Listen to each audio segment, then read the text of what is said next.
Welcome to the EPG Padashala, the lecture series in computer science for the postgraduate program. And this is the compiler design module paper. We are on module 38. Today in this module we will be talking about the code improving transformations. The objectives of this module are to understand the algorithms for global common subexpression, copy propagation, loop optimizations. Earlier we have already talked about how to perform common subexpression elimination, how to basically formulate the data flow equations for every basic block, for reaching definitions, for available expression computation, and for the live variable analysis. In continuation with that, we have not actually looked at the algorithm per se for global common subexpression elimination or copy propagation or constant folding. So, in this module we will talk about all those things, but all these modules require a concept called as definition use chain as well as use definition chains.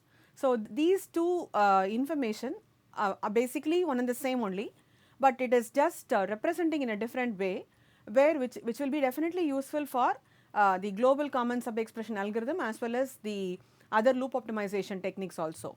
So, the DU or UD, that is definition use as well as use definition use define chains, they are a convenient way to access or use reaching definition information. The definition use chain, that is the DU chains, what it basically does is, given a definition, what are all the possible consumers of the definition basically produced. That is, supposing I am defining a variable x, okay, which statements, that is which statements or which basic blocks will use this definition of x is what we are computing as definition use. That is, given a definition, who will basically use it. And then the use define chains is just the reverse. Given a use, what are all the possible producers of the definition consumed.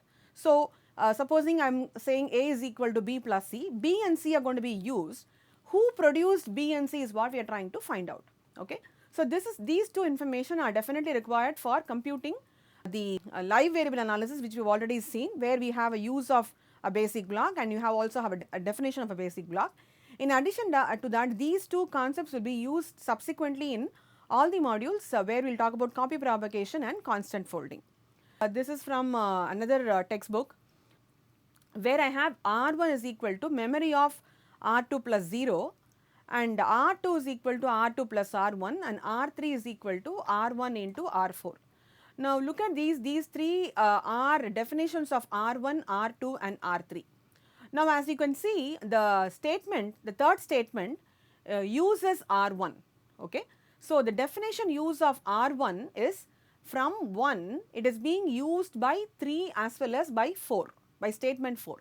So, statement 4 and 3 uses R1 which was defined in statement 1. So, that is why the DU chain of R1 consists of whatever is defined in 1 is basically used by 3, 4. Similarly, 4 also defines R1. So, R1 is equal to R1 plus 5 and this definition of 4 is basically used by the fifth statement which is R5 minus R1. Okay. So, fifth statement basically uses R1. So, again the DU chain of R1, if it starts at 4, I can say it is going to be used by 5. Now, similarly, if you look at the DU chain of R3, so R3 has R1 equal to R4, that is defined here, and this R3, if you look at this particular path, okay, this particular path, basically the 11th statement is going to be using R3. Okay. So, the definition chain of R3 which was defined in 3 is being used at 11. Alternately, I also define R3 here, okay, which is going to be used by this 11th definition, okay, the statement at 11. Now, the defined statement R3 is going to be used here also. Now, again I can also say R3 into 2. So, we can also say 6 basically uses R3. Okay. Then on to the UD chain of R1, use definition. Wherever R1 is used, who has basically defined it? Now, look at the 12th statement. 12th statement R3 is equal to R1 into 2. So, R1 is being used here, but this value of R1 is being defined by this R1, okay, is being defined at this particular R1. So, that is what we call it as a use definition chain of R1. Now, typically as a thumb rule, what we do is, supposing within a particular block, okay, within a particular block, if the same variable is defined and used, we normally don't consider for the DU chain, okay. So here R7 is equal to R3 into R2, which is actually used by R3. Sometimes we don't consider that also. So this is what we say. So use definition chain and definition use chains basically are saying that definition use chain, that is supposing a variable is being used, who is the producer of that particular definition of the particular variable is what we call as a definition use chain.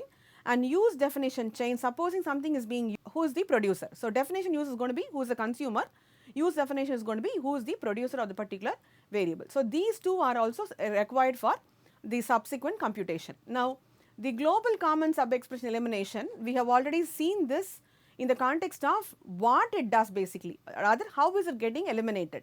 Now how do you actually go about as a step by step process to eliminate this is what we have to look at.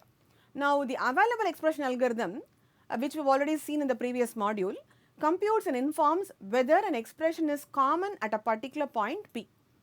Now after identifying this available expression, we need to get rid of this if it is going to be a common sub expression, okay. So if it is available from multiple blocks, then we need to get rid of that as a common sub expression. So the available expression will tell you that whether it is going to be available from block B1 or B2 or B3, whatever it is. So if it is available from multiple blocks, then I will have to look at it and treat that as a common sub expression. Now the algorithm here is, the input will be a flow graph with available expression information. The output will be a revised flow graph which is going to get rid of the common sub expression across basic blocks. Now the method is, for every statement S of the form x is equal to y plus z, if y plus z is available at the beginning of S, we have to do the following steps. So you look at statement by statement and then try to consider it. So search backward from the statement S, the expression y plus z, create a new variable u, replace each statement w is equal to y plus z found in the first step by u is equal to y plus z and w is equal to u. That is where you could encounter a statement of this particular form, you are simply saying using a new variable, you are assigning this value here, and then the remaining will be simply a copy statement, okay. So replace statement S also by x is equal to u, because now u corresponds to y plus z. So this is done across all basic blocks till a value of change is observed either for y or for z. Now that is done by the available expression algorithm that basically looks at it. Now the searching for y plus z can be done as a data flow analysis problem. This is what we have already talked about in the previous module, where the available expression algorithm can be used, where you can say it's expression generated as an expression killed, and you would also had a in of every block computed as an intersection, and out of a block is also computed as a data flow equation, and this results need not be optimized. So and this global common sub expression elimination results in copy statement.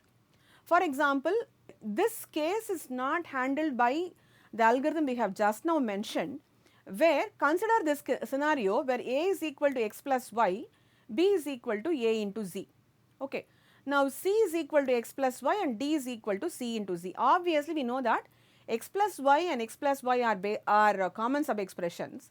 So what happens is x plus y will be assigned to a new temporary variable called as u, and we will say here a is equal to u, we will say here c is equal to u, okay. Now at this particular point I am not eliminating anything else, I am simply eliminating the common sub expression only. Ultimately speaking, since a also computes x plus y and c also computes x plus y, the result of a into z and result of c into z is also going to be the same, provided between statements this and this, and similarly between statements c and d, the value of z or a and c has basically not changed. So this kind of like an induction based rather indirect common sub expression is not handled by the algorithm we have just now stated. So how do we do this? This is what we have just now said. T2 is equal to 4 into I, T3 is equal to A of T2, T6 is equal to 4 into I, T7 is equal to A of T6. Now what did we say? Scan through the last till I get the common sub expression 4 into I. So compute that and use it as a temporary variable u. So I have here u is equal to 4 into I, and then I say T2 is equal to U and T3 is equal to A of T2. So, this is what we have just now did, and similarly wherever this occurrence 4 into I is available, replace everything with T6 with U basically. Okay. Now, finally, we can get rid of this U, where I can simply use U in place of T2 or T6 or whatever it is. Okay. So, that can happen in the next step of optimization. Now, the next one is you can also implement global common sub expression as a value numbering scheme. Now, we already know what is a value numbering scheme, where you will have it as a hash table kind of scenario, where every statement will have 3 components, will be the LHS of an expression and the corresponding RHS basically. And here for example 4 into I is available at line number 15. Then what we do here is the reference of the line number is substituted for further computation of the same expression 4 into I. So, that is what is available here. As we already know A of T2, because this is also A of T2, this is also A of T6. We already know T2 and T6 are common expressions, therefore, I can replace one with the other. Therefore, here A of T2 is computed in line number 18, the same thing can be looked upon as assignment to T7. So, this is one more thing of global common sub expression elimination. Now, the next one is copy propagation. As we have seen in the earlier example, eliminating global common sub expression will result in a lot of copies getting generated. Okay. Now, our aim is to get rid of these copies because the statement does not make any sense. Okay. So, what we do here is supposing statement S has x colon equal to y, determine where the value of x is used. Okay. And substitute y in place of x, where u is a statement that uses y. So, between the statement S and between statement u, if the values of x or y hasn't changed, then what we can do is wherever x is going to be used, you can substitute in place of that x, y itself. Okay. So, in the statement S must be the only definition of x reaching u. So, this is what we should ensure, that is between statement S and statement u, the value of x or y should not basically change. Now, this information can be available or can be got from looking at the UD chain, that is use define. So, wherever somebody is who is using on what variable has been defined. So, this can basically be giving you information about whether x is going to be changed or not changed. And on every path from S to U, there are no new assignments to y. So, this can basically be looked upon as a new data flow analysis problem, where we can look at assignments, the definitions of reaching definitions of y, so that it is not going to change, that then that can basically be used as an information for identifying copy statements basically. So, let us look at this. There is one thing called as forward copy propagation. Forward propagation of RHS of an assignment or moves. So, this is basically done, and it reduces the chain of dependency, and it typically creates what is called as dead code. So, R1 is equal to R2 here, and this says R4 is equal to R1 plus 1. So, wherever R1 is used, I could replace that with R2. So, R4 is equal to R2 plus 1. Therefore, this basically becomes a redundant or a dead code. Now, the algorithm for copy propagation based on the data flow equation is out of B can be thought of as the copy generated in B union in of B minus C kill of B. So, whatever it gets killed, that is subtracted from whatever is input as a copy union whatever this basic block basically generates as a copy statement. And in of B is looked upon as the intersection of all the out of P, where P is a predecessor block, and in of B1 is null, where B1 is the first block of your control flow graph. Now, this logic here is exactly similar to the available expression algorithm computation, and so the same algorithm can basically be adopted for computing this basically. So, what we did in available expression is out of B1 is assumed to be in of B1 to start with, and then we kept on iterating till the 2 iterations basically remains as the same result. So, till that we kept on iterating. Now, this is the example here, x is equal to y is one assignment statement here, and block B2 basically defines y, and block B3 defines x. Okay. and block B4 and B5 uses X basically. So, what we have here is copy generated by B1 is X is equal to Y, generated by B3 is X is equal to Z, and what gets killed by B2 is X is equal to Y. That is, whatever was defined here, if it follows this particular path, that gets killed here, okay. And so therefore, C kill of B1 is X is equal to Z. So here, as we know, how do we define kill? Kill is whatever this particular basic block creates, that has to be subtracted from all other definitions or all other copy segments basically. So here kill of B1 is X is equal to Z, and so for all other things, C gen and C kill are null. Okay, this creates Y, and this X is available in the RHS. So here X is equal to Y is killed by X is equal to Z, and this anyway assigns a value to Y, so I cannot use this in this particular path also. So the value of Y changes here, that is, I cannot use this common expression here in this particular statement. So this example has no copy of X is equal to Y or X is equal to Z reaches B5, okay. So I cannot, this does not result in any copy statement at all. So the algorithm here is a flow graph with use defined chains and the C input of all the blocks, and DU chain that has the use of all definitions, that is also given. Output will be a revised flow graph eliminating the copy statements. So the algorithm here is, for each copy statement S, X is equal to Y, we have to do the following: determine the uses of X that are reached by this definition, determine whether for every use of X, S is in the input of B, where B is a block for this use and no definitions of X or Y occurred prior to use. So this is very important here. And if the statement meets this condition, remove S and replace all uses of X by Y. So we have to do this for every statement and for every block.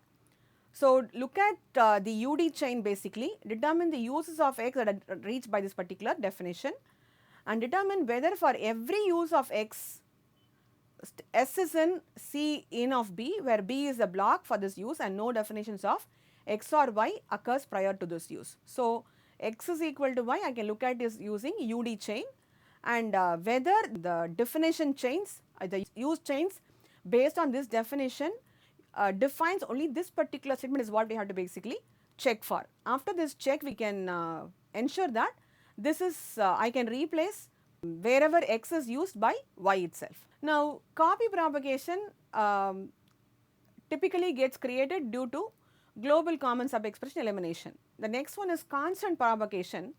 Constant propagation, the forward propagation of moves or assignment of the form Rx is equal to L, where L is a literal, it is a constant. So replacement of Rx with L wherever possible is a alternate. So I have something like A is equal to 1 here. So wherever A is being used, I can replace that with the value 1 itself, and the definition should be available at the point of replacement, that is, no further change should be occurring for the variable Rx. So if that is the situation, I can basically replace Rx with the literal value L itself. Now copy propagation elimination results in unreachable code or dead code. So what we do here is, supposing I have the following basic blocks BB1, BB2, BB3, BB4 and BB5. There is a loop here, there is a loop here, and entry is on to BB1, BB4, and then that goes to BB2 and then comes to BB5. So BB3 is never getting included at all. So BB1 to BB4, back to BB2 and then to BB5. So that is a clear possibility. So BB3 is going to be a dead block. So you can eliminate that by looking at as a depth first search algorithm, where we can start visiting every block and then use a flag variable to ensure that the block is visited or not visited. So like that we can try to get rid of some unreachable code. Okay, next one is the loops. So loops, we have looked at 3 cases where you will have what is called as loop induction variable elimination, strength reduction and code motion. So the first one is loop invariant computation. So, in this example, the UD chains, the use defined chains could be used to find out values that will not change as long as control stays within the loop. So, that can basically be computed, and the loops can typically have at least one way to get back to the header from any block in the loop. So, this is one more requirement for identifying the loop invariant computation. Supposing x is equal to y plus z is at a position in the loop and all possible definitions of y and z are outside the loop, then I can consider y plus z is loop invariant. That is, within the loop y and z does not get changed, okay. But I will be in a position to compute y plus z repeatedly throughout the loop without altering y and z, means that is going to be a waste of effort and time. Therefore, you can call this expression as loop invariant. It is not dependent upon the loop. Now, the algorithm for this is a loop L consisting of a set of basic blocks having 3 address statements, and the set of 3 address statements that compute the same value each time executed from the time control enters the loop L until control leaves L will be the output. So, what we have to do basically is mark the statements whose operands are all either constants or have all reaching definitions outside L as invariant. So, you have to start by marking some statements as invariant. The condition for marking them as invariant is those variables who have all definitions reaching outside the loop or statements that has a constant involved. So, the constant is also not going to change, right. So, those statements are marked basically as invariant, and repeat the following steps until at some repetition no new statements can be marked as invariant. So, mark invariant all those statements not previously marked, all of whose operands are either constant or having definitions reaching outside L or having only one reaching definition which is marked invariant. So, here you are looking at as a indirect scenario where some statements have already been marked invariant, and you can consider new statements as invariant where their only reaching definition is already marked as invariant. They can also be considered as an invariant statement, or the simple logic itself where that statement will have all reaching definitions outside the loop here. They can also be marked as invariant. So, you keep accumulating to the list of invariant statements, and that thereby you can identify statements that are going to be loop invariant. Now, after determining loop invariant statements, the job is now to perform code motion. So, the code motion is typically applied to statements found to be loop invariant. So, first thing is you have to mark them as loop invariant. 3 steps. First step is statements that has the definitions defined outside the loop, that has the reaching definitions outside the loop are marked as invariant. Second thing is statements whose definitions will be to a point where the statements are already marked invariant is also a invariant statement, or again you can go as a repetitive job where I can say those statements which can also be already marked invariant will also be invariant. Okay. So, these 2 steps are used to find out statements which are going to be invariant statements, and after that the job is now to perform code motion. It is typically applied to statements found to be loop invariant, and typically the statements are moved to the pre-header of the loop. Okay. So, we have to move this to the pre-header of the loop, thereby the computation is going to be reduced by a lot of time, because it is going to be executed exactly only once as against the number of times the iteration basically is performed. Some conditions you have to be checked and applied to perform code motion. So, the conditions are, supposing say you have a statement x is equal to y plus z, and you have a basic block containing this statement S, and this block should basically dominate all exit nodes of the loop, that is a successor node that is not in the loop. So, this is what is the next condition. The first one is it should basically be available in a particular block, and this block should dominate all the exit nodes of the particular loop. The second constraint is no other statement in the loop should assign to x. Okay. That can be definitely found out. Yeah, we can look at y plus z is loop invariant. So, you can basically find out whether x is going to be assigned by some other variable, and no use of x in the loop is reached by any other definition of x other than this statement. So, I cannot reach this particular step using any other alternate path, I have to come through only this particular scenario.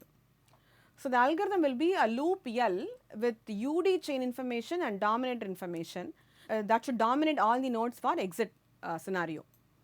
And output will be a revised loop with a new pre-header and some statements move to the pre-header. Okay.